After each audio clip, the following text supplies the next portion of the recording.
من هنا وتحديدا في الحرم الحسيني المطهر انطلقت فتوى الدفاع الكفائي قبل 11 عاما لنعيش صداها إلى هذا اليوم.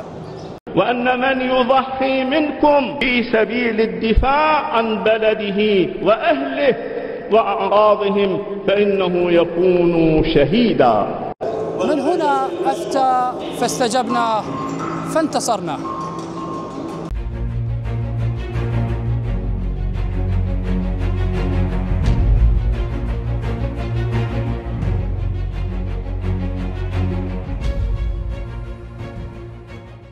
الفتوى التي صدرت من سماحة المرجع الديني الأعلى سماحة السيد علي الحسيني السيستاني لتنطلق للدفاع عن البلد وعن المقدسات.